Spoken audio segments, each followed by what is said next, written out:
Konnichiwa mina, boku wa Jeremy desu. Yoroshiku onegai shimasu. Ow. I did leg day the other day, 2 days ago, for the first time in a long time, because I'm just getting back into the gym after being away for a while, because I travel a lot with the convention staff, and of course I got back from Fan Expo 2 weekends ago, yeah. It's hard to believe it's been that soon. But usually for me, the second day after doing leg day, so yesterday was back day, so that was the day after leg day, and then today is the worst. And it's not even going upstairs that's the hardest, it's going downstairs that's the hardest. So I'm sure you fellow people out there that go to the gym and do leg day probably understand the literal pain that I'm in today with that. And I was dumb and I pulled something kind of in my neck here, so I'm taking tonight off from there. I can go to about here, which is actually further than I could go yesterday. Like, it was really bad. But yeah, so getting some more results though, so I'm excited about that. Okay, that's not the point of this video there, though. I don't really know if there is much point other than to say that I am a huge proponent in reliving your childhood to some degree and holding on to certain aspects of said childhood, which is why I'm still huge into Sailor Moon, of course. And recently I was able, after Fan Expo, I went out to Walmart and I got the actual last one that night of Sailor Moon S Part 1 from Viz. I haven't actually watched it yet, but this is basically what it looks like. And I always get the DVD. I never bother with the Blu-ray because to me Blu-ray, I've mentioned it before, there's no difference. Although according to the forums and stuff that I've been reading, there's a lot of people that are upset because the Blu-ray is actually worse than the DVDs. But anyway, I still have it because, of course, I love to collect this type of stuff. And, of course, I also went out and got Pokemon Moon. Now, of course, Sailor Moon and Pokemon Moon, I'm a Moonie. But the thing about this is it's not even taken out of its plastic wrap yet. I got this on the midnight release because my brother kind of dragged me up there to take him up there to get it because we pre-ordered it a while ago. Still haven't even opened it yet. But on the pre-release night you get this poster, which is kind of interesting. It's got all of the timeline of the different Pokemon games and stuff over the years, and on the back it's the 151 Pokemon, the original one, which is kind of interesting that they just do that, specific ones. But anyway, it was either this or a button. I'm like, I don't want no button. But so there's that. One of these days I'll actually get into playing Pokemon Moon. I haven't yet. I might even try today. I'm kind of having like a lazy day. It's hard to explain. While I was in Vancouver, I didn't really shop much, like for myself. I went to Sakura Media and Piggy Bank Place and Gift Surprises and a few others in Metrotown. And the only thing I ended up getting was this fairy tale poster, which I thought was interesting. So that'll probably end up on my poster wall. The only part of Fairy Tail I've actually watched, though, aside from the little clips in Katina's music videos, shout out Katina, is the movie when Funimation came to AR in 2013. Yeah, 2013, and did the movie. We showed the first 20 minutes. Well, it was supposed to be the first 20. It was a little bit longer than that, of a preview of it, and so that was my kind of little foray into Fairy Tail a little bit. And of course, I want to remind you that Anime Revolution is happening. Gonna come closer. August 4th to the 6th next year, 2017, on the west side of the convention center. So where the big globe is, instead of Canada Place. So it's going to be brand new for us too. So keep that in mind. Up until December 31st, you can get tickets. I think it's $50 plus tax on the website. So www.animerevolution.ca. Now, today, I received this package. And I'm not going to show my address, I was just thinking about that. This is something I ordered a while ago, and I'm really pumped for this. This is something that is not an official release, as far as I know. But it harkens back to my original comment of, I'm a big proponent of embracing your childhood and reliving it to some degree. And I've talked about this show before in probably one of my things of grossly underrated shows or forgotten shows and stuff. And so I'm just going to open this. You know, these packs that they use are annoying sometimes with how sticky they are. But it's a good thing, too, because then it just goes to show that they are really good and are not going to get broken.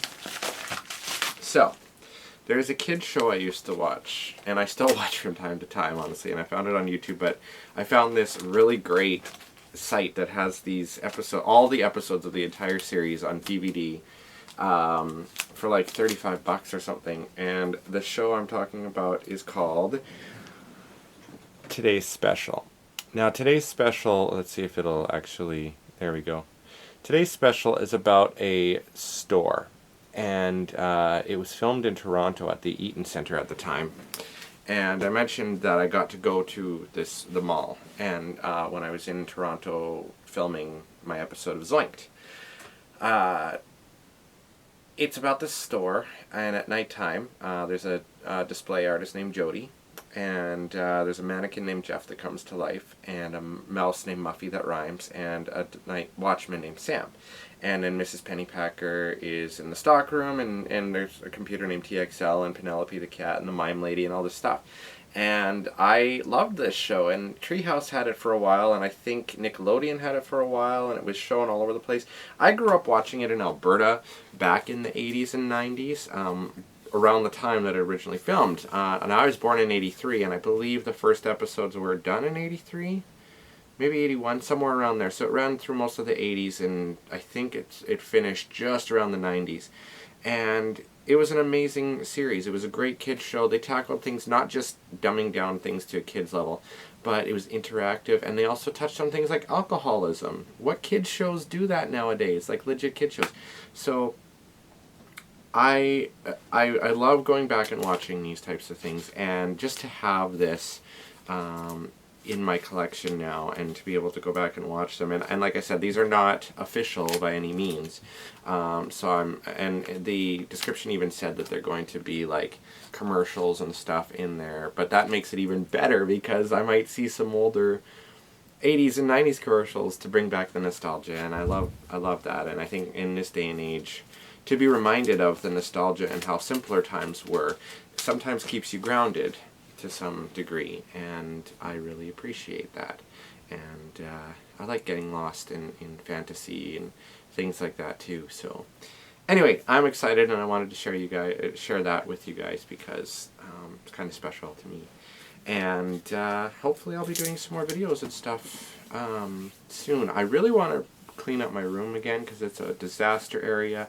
Just looking around at the mounds of stuff off camera all over the place. And my horribly hastily made bed specifically for this video because lately it's been all over the place. But yeah, and excuse me, Anime Revolution Winter is coming up in February, the 12th and 13th at the Vancouver Art Institute, or Art Institute of Vancouver. Renfrew Station if you're going by SkyTrain. And I think it's $20 at the door, something around that. I don't think you could pre-reg for it, but we're going to be opening up panelist submissions soon, so keep an eye on that. And I believe there's going to be a date announced soon for Annie Revel Play, which is a one-day gaming con, and our spring one. I don't know when those are, but I will let you know when I know. So, oh, one more thing I need to show you guys. Ugh. Oh, my legs hurt. At Fan Expo, I got to have a picture. Oh, it's going to do that thing again. Maybe I showed you this before, but that's myself dressed as Battle Lover Cerulean with Alex Kingston, who is River Song in Doctor Who. And when I walked in there, she's like, "Oh, what's this?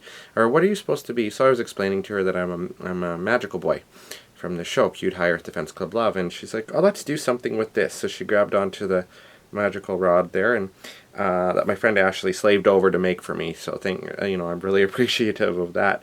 And she did this pose, and that was wonderful. And I actually have, and it's actually breaking, and I feel horrible about this because it is so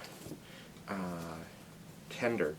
The top piece of the wand, the actual stick part broke, so we're gonna have to remake it. But this is the top piece of the wand, and that's clay. That's all clay. She wrapped clay around the a Christmas ornament in the middle to make the circle, and baked it, and it took her forever to do this. So Ashley, I'm really appreciative of this if you're watching. Wonderful, wonderful. And people were loving this at Fan Expo where I got to debut it. The piece that broke was this piece. Again, this is all clay, and this is the piece that fits onto the stick and that this goes onto on the wand itself. And underneath this, another thing she made was the bow piece that goes on. Again, this is clay as well. So the heart and the crown part and the wings are all clay, and the bow itself is a bow. So, great costume. I absolutely loved it. Not a lot of people knew who I was, but that's kind of what happens sometimes with cosplay, especially what's considered an obscure series that's not really huge out yet. I don't think there's an English dub for it, but if there is one, I want to be Battle Over Cerulean. That would be wonderful. So we'll see how that goes. Anyway, I'm going to let you guys go for now. Thank you for watching again, and hopefully I'll be able to post videos again soon.